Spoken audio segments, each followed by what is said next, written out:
지난 월요일 저는 청주교도소와 청주여자교도소를 방문했습니다. 이유는 수용자 교도 간 이 음악회를 앞두고 거기 연습하는 청주여자교도소 수용자 자매들을 위로하고 격려해 주기 위해서였습니다. 소장실에 들려서 차 한잔을 마신 다음 사회복귀과장의 안내를 받아서 하모니 합창단의 연습실로 제가 들어갔습니다. 그런데 놀라운 것은 저희가 들어간 것을 그들은 알지 못하고 이 연습에 얼마나 집중하고 열중하는지 저는 그 모습을 보면 이 콧등이 찡했어요. 눈물이 핑 돌았어요. 이야, 하나님께서 기뻐하시겠구나. 그리고 그들의 얼굴을 보는데 천사같이 보였어요.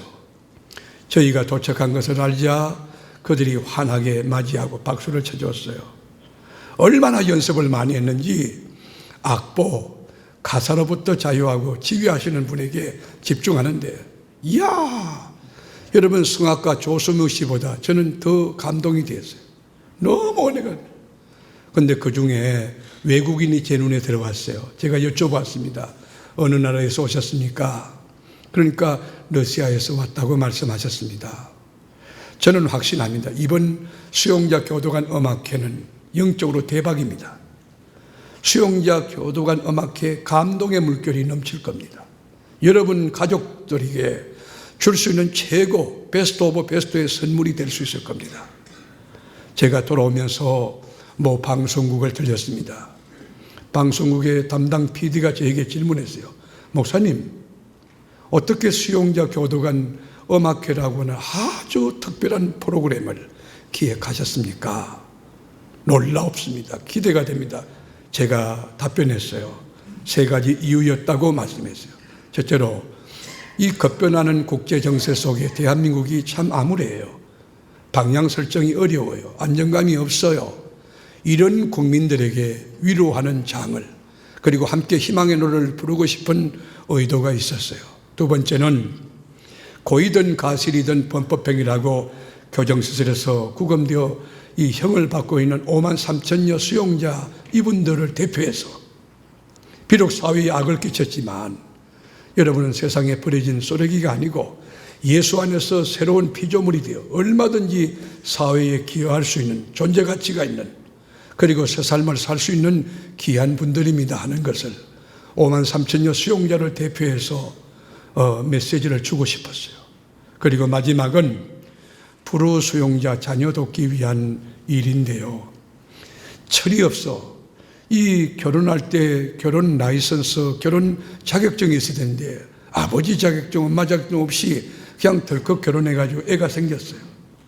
애를 생겼으면 가정에 대한 책임도 있고 아이 양육에 대하여 조밀하게 살펴야 되는데 이 철부지 아버지가 또는 어머니가 사고를 치고 교도소에 들어앉아 있는 거예요. 아이들이 바깥에 이 추운 데서 내몰려서 거절받은 상처, 버림받은 상처를 안고 분노하고 몸부림치는 거예요. 우리가 지난해인가요? 장안교도소에 불우수용자 자녀를 돕기 위해서 우리 교인들이 헌금을 해서 다녀온 것처럼 말입니다. 이러한 일들을 하기 위하여 수용자 교도관 음악회를 기도 중에 준비했다는 PD가요 눈물이 갈성해요. 아, 목사님 그랬어요. 기대가 됩니다. 여러분께 제가 묻습니다. 인생을 사시면서 가장 중요한 것이 무엇일까요? 저는 관점이라고 생각해요. 관점, 포인트 오브 뷰. 무엇을 보느냐, 어떻게 보느냐 중요합니다. 나를 보느냐, 타자를 보느냐, 하나님을 보느냐 중요합니다. 땅을 보느냐, 하늘을 보느냐, 현실을 보느냐, 미래를 보느냐, 부분을 보느냐, 전체를 보느냐, 상대적인 것을 보느냐, 절대적인 것을 보느냐, 관점이 중요합니다. 여기에서 여러분께 제가 묻습니다. 지금부터 2000년 전의 청년 예수는 무엇을 보셨습니까? 예수님의 시선은 어디에 있었습니까? 예수님의 관심은 어디에 있었습니까? 예수님의 발걸음은 어디로 향하고 있습니까? 우리가 성경의 이야기를 들어보겠습니다. 오늘 본문 7장 31절, 예수께서 다시 두로 지방에서 나와 시돈을 지나고 데가볼리 지방을 통과하여 갈릴리 호수에 이르시매, 여기 보면 세 단어가 있습니다. 두로와 시돈과 데가볼리. 여러분, 두로 지방과 그리고 시돈과 데가볼리의 공통점이 뭡니까? 이방 지역이에요. 흑암의 지역이에요. 우상들이 우글거리는 그런 지역이에요. 여기에 깊은 교훈과 메시지가 있는 것입니다. 한국교회가 어디에 시선을 두어야 합니까? 이 세계로 장로교회가 어디에 관심을 두어야 합니까? 담임 목사의 목회 철학이 어디에 두어야 합니까? 우리 교회 성도들의 시선이 어디 머물러야 되느냐 묻고 있습니다. 한국의 모든 교회와 우주의 비가시적인 교회나 보이는 교회나 어디에다가 가치관을 두고 어디에다 목표를 두고 어디에다 시선을 두고 어디에 관심을 두어야 합니까? 가장 낮은 곳입니다. 가장 불쌍한 곳입니다. 가장 어려운 곳, 가장 상처 입은 그런 곳입니다. 노숙자, 홈리스들, 우린 그들에게 관심을 가져야 합니다. 외국인 노동자들, 그들에게 관심, 독거노인, 그분들의 관심, 소년, 소녀, 가장들, 감옥에 있는 5만 3천여 수용자, 우리나라뿐 아닙니다. 저는 유엔을 통해서 전 세계를 바라보고 있습니다. 우리 교회가 전 세계 여러분 교정교화라는 표준 매뉴얼을 만들면은 그것을 가지고 온 세계에 주님의 손이 되고 주님의 발이 되려는 기도 제목을 갖고 있습니다. 오늘 우리 주님은 시선을 어디에 두셨습니까? 우리 주님의 관심은 어디였습니까? 우리 주님의 발걸음은 어디를 향하고 있습니까? 첨단의 도시 예루살렘 문화권입니까? 아니면 첨단의 권력을 갖고 있는 백악관이었습니까? 아니면 지성의 전당인 하버드, 예일, 옥스퍼드, 여러분 프린스톤 그 대학입니까? 그렇지 않습니다. 아무도 관심을 갖지 않은 흑암의 도시, 아무도 시선을 두지 않는 이방 지역 두로와 시돈과 데가볼리였습니다. 예수님의 시선은 환경이 아닙니다. 사람이었습니다. 예수님의 시선은 닫혀있는 시각이 아닙니다. 열린 시각이었습니다. 우리 주님은 이방인들이 우글거리는 시돈을 거쳐 레온테스 강을 건너서 데가볼리 지역에 이르셨습니다. 데가볼리가 어느 곳인지 아십니까? 갈릴리 바다 남동쪽에 위치한 10개의 헬라 도시입니다. 데가볼리는 10개라는 뜻입니다. 10개. 제가 어제 오후에 사랑하는 우리 교우들을 만나려고 10가정을 목표하고 신방을 제가 떴습니다. 우리 목사님들이 많이 바쁘셨습니다. 그래서 두 분의 전도사님에게 제가 도움을 요청했습니다. 저와 함께 좀 같이 가실 곳이 있는데 도와줄 수 있겠느냐고. 제가 이 두 분 전도사님 모시고 가는데 그 한 분의 전도사님의 고백을 듣고 제가 너무 감동이 되었어요. 이분 말씀이, 목사님, 우리 세계로 교회에 좋은 점이 너무 많은데 다 얘기하지 못하고 목사님 잠깐만 말씀드릴게요. 예, 그렇게 하시라고. 제가 이 교회 와서 느낀 것은 한 영혼도 절대 포기하지, 끝까지 가장 그가 알코올 중독이든지 그가 세상에서 사고를 치든지 끝까지 섬기려고 끝까지 그 사랑을 베푸는 거기 제가 감동이 되었습니다. 그분 전사님 말씀이. 또 하나 감동이 뭐냐면 일이 많은 거. 우리에게 일이 많대요. 일이 많아서 정말로 지칠 만큼 지치는데 하는 것마다 의미가 있고 그 많은 일을 하지만 하는 것마다 배울 게 많고 은혜가 되고 감동이 되고 이게 하늘나라 상급인 것이 믿어져서 목사님 고맙습니다. 그분이 저에게 그런 고백을 했어요. 제 마음에 눈물이 흘렀어요. 사실 주님 사랑하는 거 하나지요. 우리가 의도적으로 그분에게 짐을 들 그런 거 아니었잖아요. 우리 교회가 소외된 계층을 향하여 또 이렇게 고령화시대 실버 목회를 향하여 병원 사역을 향하여 여러분 다음 세대 학원 사역을 향하여 또 이렇게 그 소외된 계층 교도소 사역을 위해서 30년 이상 이렇게 흘러나온 세월 하나님의 자비였습니다. 오늘 2000년 전의 청년 예수 역시 두로와 시돈 데가볼리에 시선을 두시고 거기서 제자 훈련을 시켰습니다. 거기는 잠자리도 부족했습니다. 먹을 것도 없었습니다. 거기 몇 주 동안 머물면서 그 스테이하면서 제자들이 무엇을 느꼈을까요? 보는 관점이 생각이 달라졌을 거예요. 예수님이 지금 어디에 관심을 두고 있는가? 예수님의 시선, 예수님의 관심에 대한 교육을 받았을 겁니다. 그리고 드디어 우리 주님은 갈릴리에 도착했습니다. 갈릴리, 여러분 거기 예수님 익숙한 그 홈그라운드였지. 그런데 사람들이 몰려옵니다. 베스다 들역에서 오병이어 가지고 장정 5,000명 더 거두고 12광들이 거둔 이야기를 들었던 관객들이 몰려옵니다. 풍랑이는 바다를 잠잠하라! 바다를 잠재웠던 예수님 이야기를 듣고 사람들이 몰려옵니다. 인산이를 이뤘어요. 여러분 그 중에 몇 사람이 예수님께 한 분을 모셔왔습니다. 그분이 누굴까요? 저는 여기에 여러분과 함께 멈추고 생각하고 고민해 보고자 합니다. 여러분 몇 사람, 난 이분들이 존경스러워요. 이분들이 예수님께 어떤 분을 모셔왔나? 첨단의 권력을 쥐고 있는 황제를 데려왔나? 아니면 장관을 데려왔나? 국회의장, 대법원장이냐? 그렇지 않아요. 오늘 본문에 보면 듣지 못하는 기머거리, 말하지 못하는 말더듬이를 데리고 왔어요. 귀는 있지만 들을 수 없고 입은 있지만 말할 수 없는 핸디캡을 가진 장애인을 데려왔어요. 얼마나 그동안 답답했을까요? 얼마나 힘들었을까요? 얼마나 불쌍합니까? 우리 주님께 간청합니다. 예수님 안수해 주세요. 예수님 타치해 주세요. 여러분, 우리의 관심이 어디 있어야 됩니까? 소외된 계층에, 연약한 이웃들에게 우리 마음이 머물고 우리가 가진 고금 하나라도 사랑으로 나눌 수 있고 그들을 위해서 기도해 줄 수 있다면 이것이 21세기 작은 예수가 아닌가 생각됩니다. 이분들은 예수님을 믿었어요. 예수님의 능력을 믿었어요. 예수님의 역사를 믿었어요. 그뿐만 아니라 불쌍한 영혼을 사랑하는 마음 때문에 여러분 듣지 못하고 말하지 못하는 말더듬이를 예수님께로 모셔와서 안수해 주십시오. 그런 것입니다. 그런데 우리 주님의 태도는 어떻을까요? 우리 주님은 이 핸디캡을 가진 기머거리 이 사람을 데리고 많은 군중들 앞에서 이적을 행하지 않고 따로 한적한 곳으로 가셨습니다. 그 이유가 무엇일까요?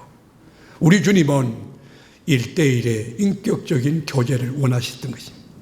많은 군중 앞에서 이 소리 저 소리 들리는 그 가운데서 이적을 행하시는 것이 아니라 지금 이 핸디캡 가진 기머거리가 사람들에 끌려서 지금 피동적으로 왔지만은 인격적으로 주님이 만나주심으로 여러분 개인적으로 예수님을 나의 구주와 주님으로 영접하고 주님과 깊은 교제를 나누기 위하여 따로 한적한 곳으로 데려가셨습니다. 오늘 우리 주님께서 여러분 한 분 한 분을 영적인 깊은 한적한 곳으로 깊이 있게 이끌고 가는 그런 장과 시간이 되기를 주의 이름으로 축원합니다. 그리고 기적을 행할 때 아무도 모르게 극비리에 행하기를 원하셨습니다. 사람들은 자기를 드러내기를 좋아합니다. 주님은 자기를 감추시기를 원하십니다. 좌우간 데려가셔서 뭘 했느냐? 아무도 없는 한적한 곳에 데려가서 우리 주님 손가락을 양 귀에 넣습니다. 오늘 예수님의 손이 여러분의 이 닫혀있는 눈의 귀에 연기에 들어가는 이 시간 되기를 축원합니다. 예수님이 침을 뱉어가지고 침을 그 혀에다 대셨습니다. 이거는요 당시의 민간요법이에요. 고대 문헌을 읽어보면 로마 황제였던 베스파시안이 소경의 눈에 침을 발랐는데 속이 눈을 뜬 거예요. 여러분 그렇게 이 침이 굉장히 소중합니다. 여러분 침 함부로 뱉지 마세요. 이 침요 소중합니다. 제가 과학적으로 잘 모르지만 성경 읽어보세요. 침이 굉장히 소중합니다. 그래서 헬라 제국이나 그 유대 사회에서 침을 통해서 환자들이 많이 고쳐진 것을 우리가 문헌을 보면 알 수 있어요. 저는 여기에 질문이 있었어요. 예수님께 질문을 던졌어요. 예수님, 말씀 한마디로 천지를 창조하시는 전능하신 주님이신데 어때 죽은 나사로 살리신 주님이신데 그건 뭐 네 눈을 뜨라 귀가 열리라 그러면 되는데 왜 들고 와서 손가락에다 귀에다가 손가락을 넣고 침을 뱉어가지고 혀에다가 비위생적인 미신행위로 오해받을 만한 그런 일을 했을까요? 하는 질문을 주님께 드리고 제가 깊이 묵상해서 오늘 본문을 놓고 깊이 묵상하는데 결론이 뭐냐? 우리 주님은 전능하신 조물주지만 피조물의 눈높이로 성육신 자기를 낮춰서 타인에게 끌려온 그 기머거리 말더듬이 환자에게 조물주로서 여러분 양기에 손을 넣었을 때 그 타치 스킨십에서 여러분 그 환자는 무엇을 느꼈을까요? 초월하신 절대자 하나님의 사랑의 손이 다가갈 때 무엇을 생각했을까요? 이것이 주님의 방법입니다. 오늘 주님이 여러분 인격적으로 1대1로 만나주시는 이 아침 산부 예배 되기를 축복합니다. 손가락을 대시고 침을 뱉어서 그의 혀에 대시했어요. 참 감동이죠. 진정한 사랑이죠. 그리고 우리 주님은 하늘을 우러러 봤어요. 우리 주님의 시선이 어디입니까? 하늘이에요. 사랑하는 교우 여러분, 전후 좌우 다 살펴봐도 소망이 없지만 위를 바라보면 그리스도가 계시고 위를 바라보면 각양 좋은 은사와 선물이 되는 하나님이 계시는 줄로 믿습니다. 위를 바라보는 자 소망이 넘치게 됩니다. 예수님의 시선은 하늘을 우러러 보시고 그리고 탄식하셨습니다. 여러분, 탄식이라는 헬라어 원어는 슬픈 노래였습니다. 한숨이었어, 한숨. 예수님이 누구 때문에 한숨을 지어야 하며 예수님이 누구 때문에 탄식해야 되며 예수님이 누구 때문에 가슴을 쳐야 했습니까? 기머거리 환자였습니다.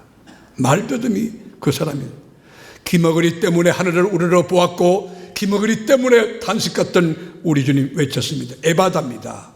아람어예요, 아람어. 에바다라는 뜻은 헬라어로 디아노이 크데티라고 하는 단어인데 열리라는 거예요. 열리라. 제가 에바다 하면 열리라 외치는 거예요. 에바다. 다시 한번 에바다. 에바다. 깍 닫힌 거 열리라는 거예요. 귀가 열리라. 눈이 열리라. 하늘이 열리라. 축복문 열리라. 기도문 열리라. 자, 에바다 외친 결과가 어떨까? 35절 오늘 본문 읽어볼까요? 그의 귀가 열리고 혀가 맺힌 것이 곧 풀려 말이 분명하여졌더라. 여러분, 에바다 외쳤던 그 말씀에 순종했던 그들에게 기적이 일어났어요. 귀가 열렸어요. 혀가 풀렸어요. 소리가 들렸어요. 하늘의 소리가 들렸어요. 하나님의 소리가 들렸어요. 하나님의 음성이 들렸어요. 그리고 혀가 풀렸으니 이제 말할 수 있습니다. 이제 노래할 수 있습니다. 이제 이제 하나님을 이야기할 수 있습니다. 이 산부 예배에 나온 사랑하는 교우 여러분, 예수 이름으로 명령합니다. 에바다의 역사가 여러분에게 있을지어다. 입이 열리기를 바랍니다. 복음 전가하세요. 귀가 열리기 바랍니다. 하나님 음성 들으세요. 교회 왔지만 멤버십으로 그냥 왔다 갔다 하는 주일 예배 한 번만 지키는 것도 근근하는 그런 것 말고 탁탁 에바다 열려야 돼요. 열려야. 그래야 성장할 수 있고 성숙할 수 있어요. 다시 도전합니다. 2000년 전에 듣지 못했던 기머거리 그리고 말 못하는 말더듬이 그 핸디팩 가진 그 환자는 21세기 제4차 산업혁명 시대의 누구의 모습이며 누구의 상징일까요? 바로 나와 여러분 아닙니까? 에바다. 주님의 음성이 들릴 수만 있다면 에바다. 입이 열릴 수만 있다면 에바다. 하늘문이 열릴 수만 있다면 우리는 자유할 것입니다. 우리는 감격이 넘칠 것입니다. 실합니다. 1970년도 4월 11일 아폴로 13호가 발사되었습니다. 비행사는 베테랑이었습니다. 고든 쿠퍼라고 하는 선장인데 여러분, 우주를 향해서 아폴로가 이게 쏘아 올려서 올라간다. 얼마나 여러분 그게 무시무시하고 두렵겠습니까? 대기권을 벗어날 때 얼마나 많은 에너지가 들어갑니까? 그런데 대기권을 막 벗어나자마자 산소통 하나에 고장이 생겼어요. 산소통. 이게 굉장히 위험한 것이에요. 달나라에 여러분 도착하는 미션 자체가 불가능해졌습니다. 관제탑에서 명령을 때렸습니다. 귀환하라. 귀한 명령이다. 귀환하라. 전 국민이 관심을 쏟고 여러분 거기 기도하기 시작해요. 이 아폴로 13호를 여러분 만들기 위해서 들어간 돈이 1300만 불, 천문학적 숫자예요. 그리고 그 베테랑 조종사들을 잃는다는 것은 큰 손실이었어요. 근데요, 이게 아무 소식이 없는 거예요. 너무 기가 막힌 거예요. 그래서 하루를 지나도 교신이 안 돼. 간접탑에서 아무리 아폴로 13호 나오라 안 나오는 거예요. 새벽기도 나오라 안 나오는 것처럼 거예요. 안 나와! 간접탑 13호 여러분 그 아폴로 간접탑에서 나와라 안 나와. 그런데 6일이 지난 뒤에 태평양 사모아 섬에 이 아폴로 13호가 무사히 귀환했습니다. 기적이었어요. 도대체 아폴로 13호가 어떻게 사선을 뚫고 무사히 귀환했을까? 선장과 인터뷰했는데 기가 막힌 스토리가, 기가 막힌 상황이에요. 우주선의 안에 위치 추적이 불가능했어요. 어디가 어딘지 불가능해요. 왜냐하면 여러분 그 아폴로 13호가 산소통에 고장이 나서 에너지가 없기 때문에 에너지를 절약하려고 모든 전원 스위치를 다 내린 거예요. 모든 전원 스위치를 다 내린 거예요.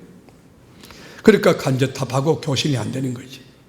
그런데 이상한 현상이 벌어진 거예요. 모든 전원을 다 내리고 나자마자 우주선 안에 이 불을 다 끄자마자 파란 지구가 보이기 시작해요. 우리 지구가 보이기 시작해요. 아, 저기가 우리 목표 지점이다. 우리가 돌아갈 지구다. 그래가지고 대기권 여러분 진입을 시도한 것입니다. 그래서 무사히 귀환한 것입니다. 여기에 깊은 메시지가 있습니다. 사랑하는 교우 여러분, 여러분이 인생 행로를 살아갈 때에 다양한 문제, 복잡한 문제, 절박한 상황이 봉착했을 때에 인간의 스위치를 끄십시오. 인위적인 방법을 다 내려놓고 보게. 경험법칙, 과학법칙, 자연과학, 인문과학 다 내려놓아요. 그러면 하나님의 사인이 주어질 줄로 믿습니다. 하나님의 불빛이 여러분에게 보일 줄로 믿습니다. 하나님의 사인이 돌아올 때 어떻게 해야 되는지 방법과 원리를 성령이 여러분에게 말씀하실 거예요. 내일 새벽 우리 주님 앞에 특별 새벽 기도 드릴 때 인간의 스위치를 다 내려놓습니다. 인간의 방법, 경험, 법칙 다 내려놓습니다. 하나님이 사인을 보낼 때까지, 하나님께서 역사하실 때까지 시선을 주님께 두고 기다리면 주님이 사인을 보내실 겁니다. 주님이 역사하실 겁니다. 오늘 본문에도 여러분 모든 방법을 다 내려놓았을 때 주님이 안수, 타치하셨어요. 그리고 외쳤어요. 에바다, 열려라. 에바다, 열려라. 귀가 열렸습니다. 혀가 열렸습니다. 영계가 열렸습니다. 미리가 열렸습니다. 신령한 하늘문이 열렸습니다. 얼마나 원더풀하고 얼마나 감격적인 빅뉴스입니까? 그러나 우리 주님은 함구령을 내렸습니다. 아무에게도 이야기하지 말라고. 예수님의 시선은 자기가 아니었습니다. 하나님이었습니다. 예수님의 시선은 닫혀있지 않았습니다. 열려있습니다. 예수님의 시선은 건강한 사람이 아닌 병든 핸디캡 가진 말더듬이 그들이었습니다. 예수님의 관심은 세상의 명예가 아니었습니다. 자기를 비우고 내려놓음이었습니다. 결과가 어떻게 됐을까요? 36절 읽어보겠습니다. 예수께서 그들에게 경고하사 아무에게도 이러지 말라 하시되 경고하실수록 그들이 더욱 널리 전파하니 사람들이 심히 놀라 이르되 그가 모든 것을 잘하였도다. 못 듣는 사람도 듣게 하고 말 못하는 사람도 말하게 한다 하니라. 여기에 여러분 해답이 있습니다. 여러분 잘되기 원합니까? 침묵하세요. 여러분 유명하기 원합니까? 하나님 앞에서 묵묵히 때를 기다려요. 침묵할수록 더욱 예수님 소문이 확산되었어요. 경계령을 내리면 내릴수록 더 소문이, 예수님에 대한 소문이 더 확장되었어요. 이 성경적 원리가 오늘 말씀을 듣는 나와 여러분의 삶에 경험될 수 있고 이루어질 수 있고 이 말씀을 꽃을 피우고 열매 맺을 수 있어 풍성한 진리의 계절이 이루어지기를 주의 이름으로 축원합니다.